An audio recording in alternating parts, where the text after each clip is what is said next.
वबरकातुहू। मेरा नाम ईमान फातिमा है। आज मैं आपको बोलूंगी कि सूरह लहब क्यों नाज़िल हुई। पहले मैं आपको कहना चाहूंगी, जब मक्का में कोई इम्पोर्टेंट बात होती थी तब माइक्रोफोन तो थे नहीं, लोग कोई सफा पे चढ़ के ऐलान करते थे। तो अल्लाह ताला ने फरमाया, प्रॉफिट मोहम्मद सल्लल्लाहु अलैहि वसल्लम, आप लोगों को इस्लाम की दावत दीजिए। तो हजरत मोहम्मद सल्लल्लाहु अलैहि वसल्लम चढ़ते हैं कोई सफा पे, ऐलान करते हैं, बहुत सारे लोग आते हैं। तो हजरत मोहम्मद सल्लल्लाहु अलैहि वसल्लम कहते हैं, ऐ लोगों, अगर मैं आपसे कहूं कि इस पहाड़ी के पीछे आप पे दुश्मन अटैक करने चाहते हैं तो आप मानोगे?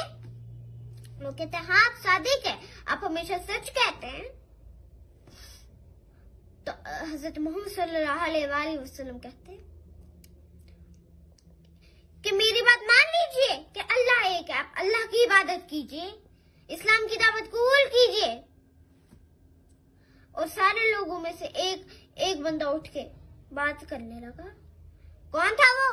अबू लहब। कौन? अबू लहब कौन था? हमारे प्यारे नबी हजरत मोहम्मद सल्लल्लाहु अलैहि वसल्लम के चाचा थे। वो सबसे बदतरीन दुश्मन थे उनके। वो हाथ उठा के कहते हैं, क्या इसलिए तुमने हमें इधर बुलाया था? इन बातों के लिए बहुत बुरा भला कहते हैं, अस्तगफिरुल्लाह अस्तगफिरुल्लाह अस्तगफिरुल्लाह।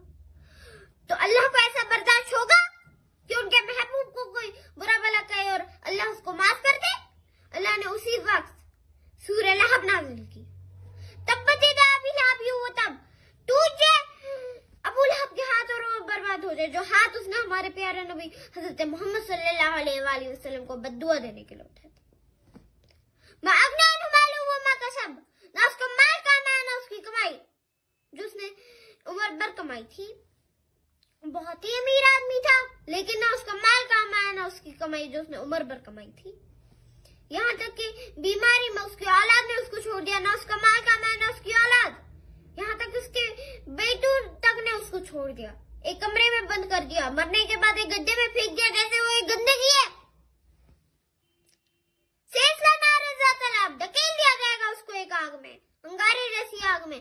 जैसा अंगारे जैसा खूबसूरत चमकता हुआ चेहरा है, बड़ी बड़ी आंखें, वैसे ही अंगारे जैसी आग में धकेल दिया जाएगा उसको। वम्रातु हम्मालतल हतब, उसकी बीवी उम्मे जमील, उसको भी धकेल दिया जाएगा उसी आग में।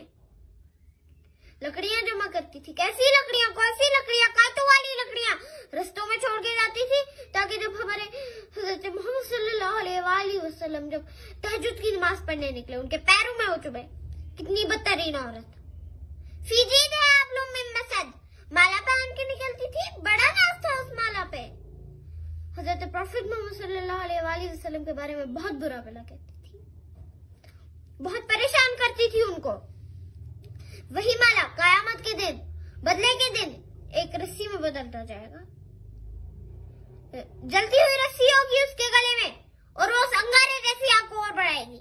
मेरे प्यारे भाइयों और बहनों, ये मान लीजिए कि अल्लाह ने जो कुरान में फरमाया वो सच हो गया और होके रहेगा। जज़ाकल्लाहु खैर।